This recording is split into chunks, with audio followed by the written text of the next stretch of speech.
Bom, meus amigos, iniciamos aqui mais uma transmissão do nosso programa para responder a determinados comentários que são feitos ao nosso blog.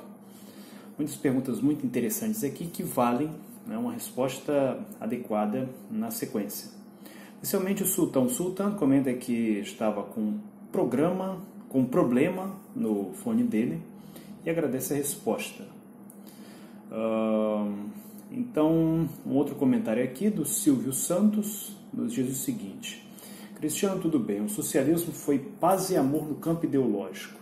Não, o socialismo não foi paz e amor no campo ideológico. O socialismo, Friedrich Engels, existe inclusive uma rua aqui em São Petersburgo com o nome dele, eu já morei nessa rua, Rua Engels, Avenida Engels, para ser exato, né? Prospect Engels. Ele comenta que não existe nada mais autoritário do que uma revolução. Então o socialismo tem sim, né, em seu gênio, o autoritarismo, como praticamente toda ideia política de qualquer que seja o tempo. O escravismo possui em seu gênio o autoritarismo, o feudalismo possui em seu gênero o autoritarismo e só tem. O que é o senhor feudal? O senhor feudal era, em geral, grandes guerreiros que, pelo seu papel na defesa de, seja um outro senhor feudal, seja um líder religioso, seja um papa, recebia terras e podia, digamos, fazer o que bem quisesse ali em suas terras. Inclusive, dormir com a esposa dos seus servos, né? O que era chamado de mão morta. Era um dos impostos mais abusivos, uma das práticas mais absurdas que você tinha no período feudal e que era consentido pela Igreja Católica. A Igreja Católica que dominava no campo intelectual grande parte do mundo ocidental. E foi exatamente devido a esses e outros abusos que houve a Reforma Protestante. Esses são alguns fatos que podem ser confirmados na maioria dos historiadores, inclusive reiterados pelo próprio Friedrich Engels. Então, nós podemos dizer que o socialismo é paz e amor? Não. De fato, nós podemos dizer sim, que o socialismo tem como seu objetivo maior a paz. Na própria União Soviética, você tem um dos murais mais famosos do metrô Avtova, considerada a estação de metrô mais bonita do mundo, segundo The Guardian. Você tem lá um mosaico, no final de toda aquela estação que parece muito mais um palácio, estação construída por Stalin, diga-se de passagem, usada grande utilitário social, e eu sou grato ao fato do governo soviético ter criado um excelente serviço público, visando em primeiro lugar o trabalhador, gente simples como eu, como você. E você tem lá escrito Miru Mir, ou seja, paz para o mundo. Você tem, quer dizer, um ideal realmente cujo objetivo maior é a paz. Enquanto que os imperialistas, quer dizer, o imperialismo que é a fase superior do capitalismo, tem como objetivo maior a guerra. Mas porque o Exército Vermelho tinha grandes paradas militares com armas terríveis que podiam construir o mundo. Ocorre que, como os próprios romanos nos ensinaram, se você quer a paz, você precisa se preparar para a guerra. Dá uma situação aqui bastante hipotética, você imagina que você tem um vizinho muito barulhento, extremamente barulhento, que gosta de ouvir música imoral, 12 horas da noite, impedindo você de dormir, e você tem um indivíduo que vai lá pacificamente, pede a ele para ele baixar o som, e ele manda você ir tomar naquele lugar. Agora você imagina que chega outro sujeito lá, armado com uma metralhadora, com pistolas na cintura, colete à prova de balas, sujeito é de uma tropa de elite de um exército qualquer. Eu tenho certeza de que existe uma chance enorme de que esse indivíduo irá desligar a música dele. Inclusive tem um reencenador aqui que ele conta essa história. Ele tem uma metralhadora em casa, uma metralhadora que é, claro, autorizada, tem todo o certificado que ele utiliza para eventos de reencenação, e ele comenta que quando ele se mudou para um apartamento, ele colocou, o vizinho dele viu essa metralhadora pela janela, depois disso ele nunca teve problema nenhum com som alto, né, por parte da vizinhança. Então, isso aqui é um exemplo meramente ilustrativo, para mostrar que o indivíduo que levanta uma bandeira branca, né, uma pombinha, ele não vai conseguir muita coisa, né, ao contrário de um indivíduo que, por exemplo, está bem armado. Os Estados Unidos visam a paz? Os capitalistas querem a paz? Não. Não, porque os capitalistas querem se defender do comunismo. Isso não é verdade. É tanto que os Estados Unidos, ainda no século XVIII, invadiu inúmeros países que não representavam risco nenhum à sociedade americana, como, por exemplo, sociedades no Sudeste Asiático. As Filipinas foram invadidas pela Marinha Americana, sempre sob a alegação de defender os interesses dos Estados Unidos e as suas fronteiras. Países no Sudeste Asiático que ameaçavam as fronteiras dos Estados Unidos. Né? Muito estranha essa concepção de geografia.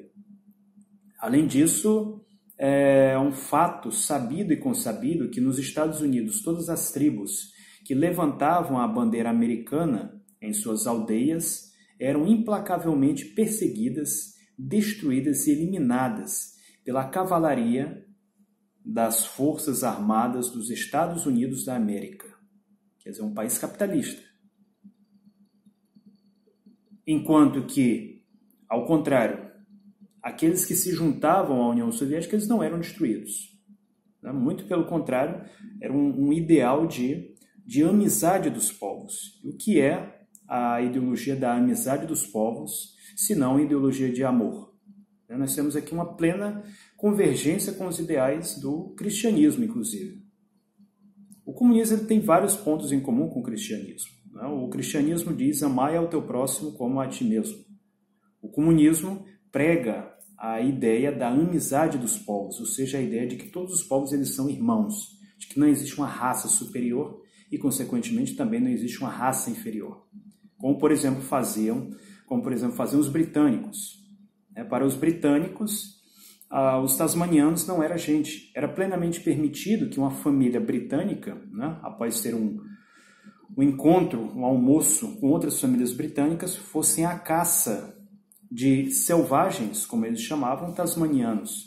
Pessoas que eles matavam de forma implacável, inclusive utilizando cachorros, colocavam cachorros para devorar inteiramente negros da Austrália, e depois jogavam essas pessoas, por diversão, pelo puro prazer sanguinário de caçar outros seres humanos, de um lugar chamado Victory Hill.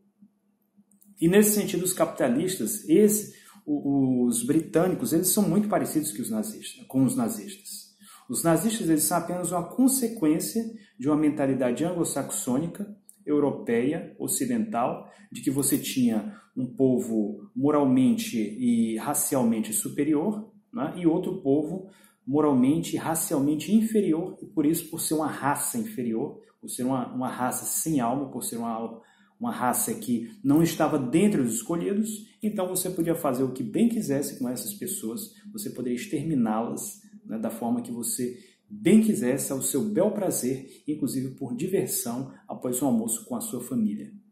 E ainda há pessoas que, cinicamente, de forma hipócrita, querem dizer que a União Soviética é o grande mal da humanidade, é o grande mal, que Stalin era o terrível, era uma espécie de monstro. Essas pessoas são cínicas e hipócritas porque ao depositar todos os males da humanidade nas costas de Stalin, elas estão ao mesmo tempo ocultando e silenciando sobre os crimes e as atrocidades cometidos pelos grandes capitalistas. É por isso que nós afirmamos aqui e concordamos com todos os pensadores russos que alegam que toda desestalinização é renazificação, porque é exatamente você apagar a imagem de um grande homem que contribuiu para o entendimento entre os povos, segundo Alcides de Gasperi, um dos fundadores da União Europeia, considerado servo de Deus pelo Vaticano. Ele pode ser comparado a um santo por ter conseguido colocar tantos povos diferentes em um mesmo território, convivendo assim por muito tempo. Basta você ver hoje como está a Espanha, por exemplo, os catalães e os espanhóis, ou os conflitos, né, que não terminam nunca entre irlandeses e ingleses, ou as rivalidades históricas que há na Europa, que hoje em dia foi inclusive aumentada em razão da imigração, onde você tem, quer dizer, uma população muçulmana que foi criada, foi educada com princípios completamente diferentes, e uma população nativa criada e educada com princípios completamente diferentes e que não se entendem, não se suportam entre si. E que muitas vezes, quando isso acontece, é de forma artificial. É quando, por exemplo, chega lá um islâmico, passa a mão na bunda da sua mulher, né, e a sua mulher vai à polícia reclamar que foi assediada sexualmente, e não acontece nada com esse indivíduo, porque a própria mulher é acusada de racismo, né, é acusada de ser xenófoba pela própria polícia. Como uma moça que eu conheço aqui, brasileira, que já morou em um país ocidental e me relatou pessoalmente esse tipo de incidente que não sai na mídia ocidental. Então, voltando aqui, nós temos o comentário do senhor Sérgio Charam, no qual ele diz o seguinte, esse aqui é o mais importante de todos: você, cristiano, se diz comunista, mas o que na prática faz para propagar esse ideal? Além de ser fiscal do traseiro alheio, com perdão da ironia, aliás, o que é ser comunista hoje, em sua opinião? Bom, pessoalmente, eu não vejo, né, vejo como completamente absurda e sem lógica, né, essa acusação feita pelo senhor Sérgio Charan aqui de que eu seria uma espécie de fiscal do traseiro alheio. Eu tenho na minha frente 2 prédios aqui, onde moram evidentemente pessoas. De fato, as luzes deles estão apagadas aqui. E se não fosse o senhor Sérgio Charan vir falar em história de fiscal de traseiro, eu sequer teria olhado para a janela deles, pelo fato de que eu tenho o que fazer. Eu tenho visão para mais de um prédio, inclusive aqui, e eu não compro luneta ou equipamentos de observação para ver o que cada um anda fazendo aqui em seus quartos. Por quê? Porque isso é vida particular. Eu tenho vizinhos aqui, tenho uma parede fina, e eu não ando colocando um equipamento de escuta para escutar o que esses vizinhos andam fazendo no seu ambiente particular. Por quê? Porque isso é vida particular, é vida da pessoa.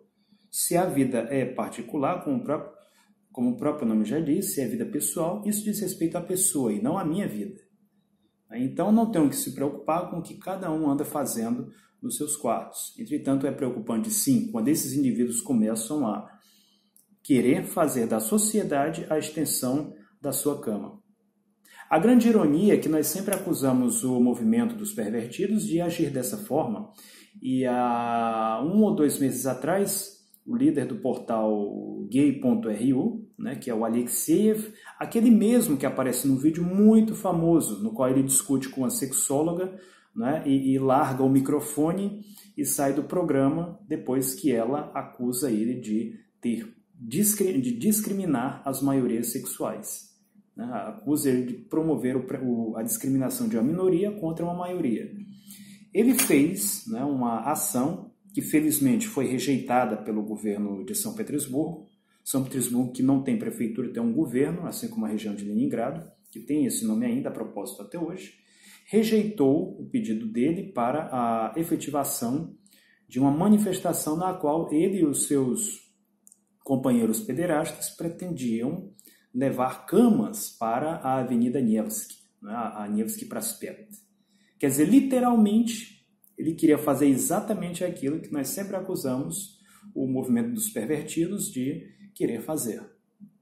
Então, ou seja, aqui, como você pode perceber, nós não temos nenhum tipo de problema com o indivíduo que leva a sua vida particular, no ambiente particular, condenando, claro, aqueles que querem transformar isso em política e que, querendo transformar isso em política, exigem, né, dinheiro para os seus movimentos, para as suas organizações, né, como faz, por exemplo, outro dia eu li aqui o movimento dos pervertidos em São Paulo exigia 10 milhões do governo, da prefeitura de Haddad. 10 milhões. 10 milhões eles ainda achavam pouco. Eu acho que qualquer pessoa que acompanha esse canal aqui, com certeza iria ter muito mais coisas para fazer, coisas de utilidade inclusive, com 10 milhões de reais. Então, quer dizer, não adianta vir com esse aqui não é ironia, isso aqui é infelizmente, um argumento muito baixo e desrespeitoso, e inclusive desonesto da sua parte. Aqui nós temos ele prossegue: defendes a coletivização quase total dos meios de produção e de troca, no primeiro momento nas mãos do Estado, que é a principal bandeira dos comunistas clássicos, qual você se considera? Defendemos. Isso é viável hoje em dia na Rússia, mesmo em países como o Brasil e outros subdesenvolvidos e periféricos? Certamente, certamente. E a história mostrou que isso é viável. É claro que hoje em dia isso é muito mais difícil do que antes, porque hoje tem a forte influência do imperialismo e do capital transnacional. Entretanto, esse capital transnacional ele não é imbatível, apesar de que é um grande desafio hoje dos comunistas combaterem os globalizadores ou globalistas. O que é o globalismo? O globalismo não é nenhum tipo de teoria da conspiração. O globalismo é quando você tem empresas transnacionais ditando aquilo que cada governo deve fazer, como ele deve agir, como ele deve pensar. E o homossexualismo, basta você ler, por exemplo, as páginas das organizações Rockefeller, é exatamente propagandeado por aqueles que visam o controle político, ideológico e institucional das organizações do Estado. E nesse sentido, o senhor Conde, que se diz católico, como se catolicismo fosse alguma doutrina política ou econômica, ele é um globalista. Ele é um globalista porque, isso o próprio Conde não me deixa mentir, ele defende o controle do Estado por uma organização transnacional, no caso a Igreja Católica Apostólica Romana. O que, por sinal,